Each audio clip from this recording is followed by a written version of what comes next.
Hey guys, this video is to explain the section 9G. It's on pages 19 to 21 in the note packet. And my filled out notes are posted. Also feel free to hit that gear wheel and speed up my talking so you can get through the video more quickly. So anyway, in section 9G, it's all about expectation.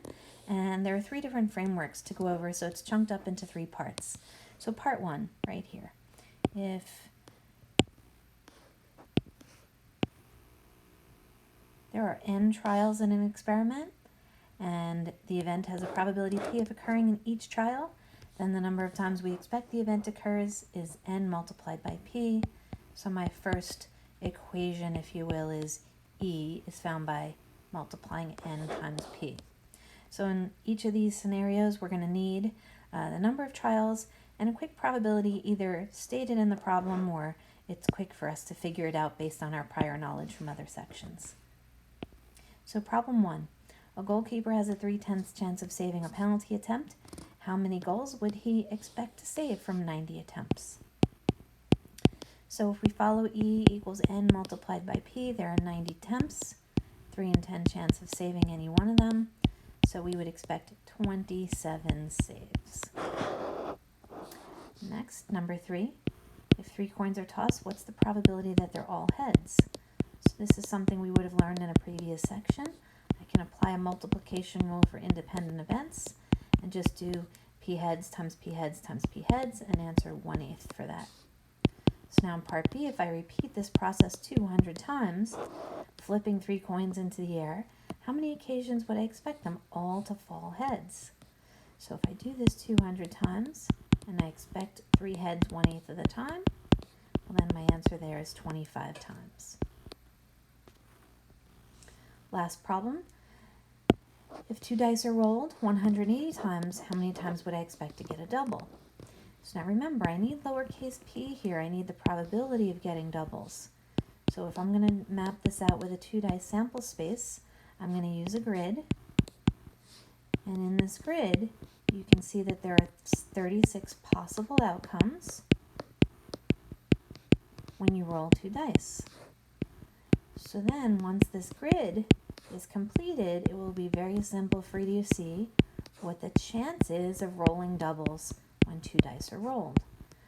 Alright, so very simple scenario, 36 equally likely outcomes. Here's double 1s, double 2s, 3s, 4s, 5s, 6s. So the probability of rolling doubles is just 6 in 36, or 1/6 of the time. So now the expected value question, if I roll a pair of dice 180 times and the 6th of the time I'm supposed to get doubles, I should get doubles 30 times. So that was the intro section about expectation from chance processes where E equals NP. Okay, next subsection here. Main idea now is that when we look at some experiments, we're going to see numerical outcomes. So if the experiment's repeated over and over, we're going to want to average those outcomes. So this average in this chance process is known as an expected value. So we'll have a new formula. E equals a summation of the xi's multiplied by the pi's. So we take each value of x weighted by its probability, add it all up. So first scenario is the spinner question. So in this spinner question, if I go to get the expected value and I follow the formula of the xi's multiplied by the pi's, I gain points based on where the spinner lands. Notice the sections are equally likely, so I can get the number 5 1/3 of the time, the number 10 1/3 of the time, and the number 20 1/3 of the time. So if I crunch that out with my calculator, I could easily figure out that to 3 sig figs, the expected number of points I'm going to get is 11.7 points. Next example, Pam goes to the library. She's going to take either 1, 2, 3, 4, or 5 books with the probabilities given in the table. So on average, how many books should Pam borrow every visit? So now I follow the same rule. She'll get 1 book 16% of the time, 2 books 15%, etc.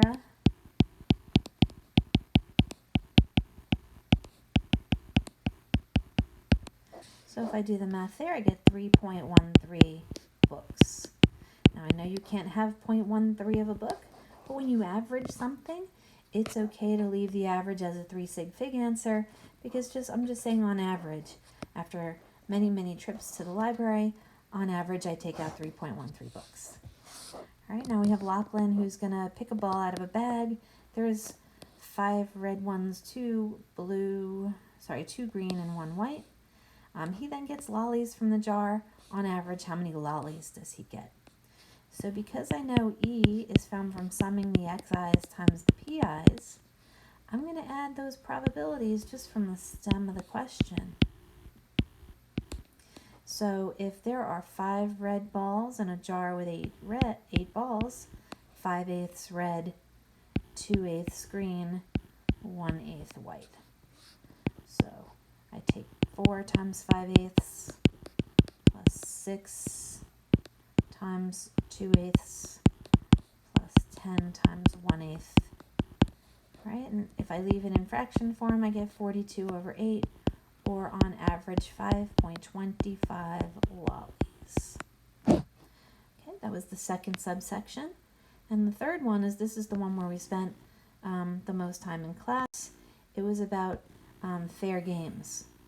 So many times gambling happens in real life, and in those situations, many times the player should be interested in their expected gain. How much can they expect to win? So a game is considered fair if what you expect to win equals the cost to play. So a game is fair if the expected gain is 0. So we're trying to define the expected gain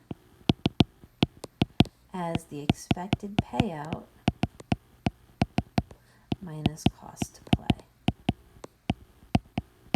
And if that's 0, meaning the payout and the cost to play are the same, you'll have a fair game.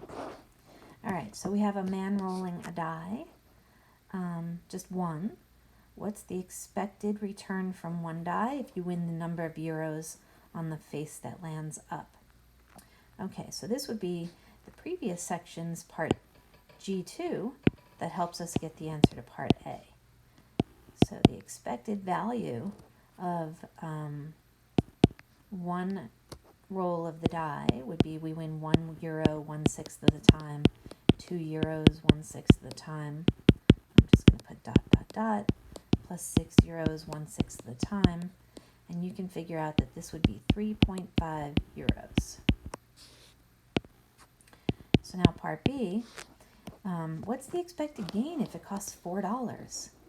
Okay, so part A was the expected payout. The expected gain is expected payout minus cost to play.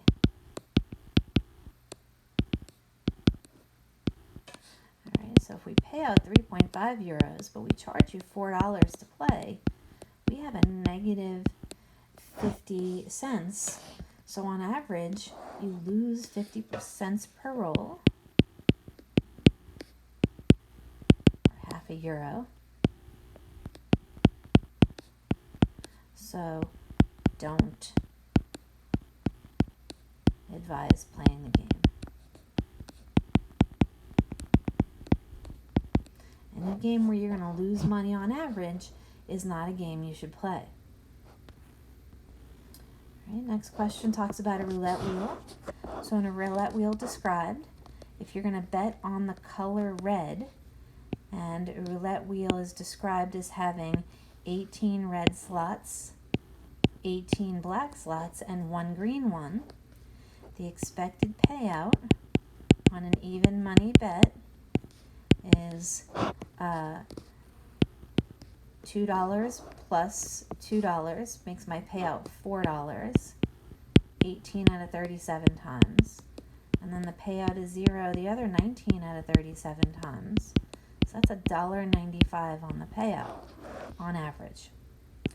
So part B, if we make this bet 100 times, what's the overall expected result? Before I do B, actually, I should map out the expected gain.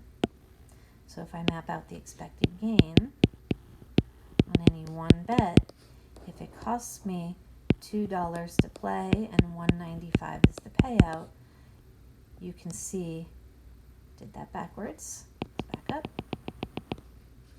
If $1.95 is the payout and it costs me $2 to play, then I'm down 5 cents on average per bet. So if I bet 100 times, my expected value goes back to being N times P. After 100 bets, losing 5 cents every time, I would be down $5.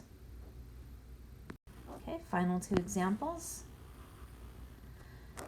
Person's going to get a disc out of a bag that's got 10 black, 4 blue, and a gold. Okay, and then we pay the following: $1 for a black, 5 for a blue, 20 for a gold. And then we're told it costs $4 to play. So part A, the expected gain. First, I always get the expected payout.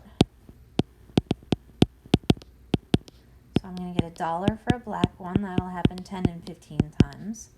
I'm going to get $5 for a blue one. That'll happen 4 out of 15 times. And I'm going to make $20 if I get that gold one, but that only happens 1 in 15 times. That's $3.33.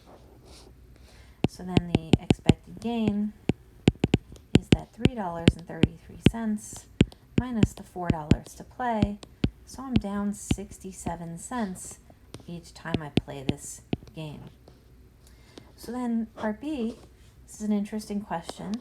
If we could change the amount of money that the gold disc is worth, what should I change it to for the game to be fair? So the game's fair if the payout equals the same as the cost to play. So that means I'm just going to solve an equation where I can take what I did for the payout in part A and just put X in for the value of the gold one. And this game will be considered fair if the expected payout comes out to $4. Okay, so guys, just do a little math with fractions here, and I can make this work out to be 10/15 plus 20/15 plus x over 15 equal to 4.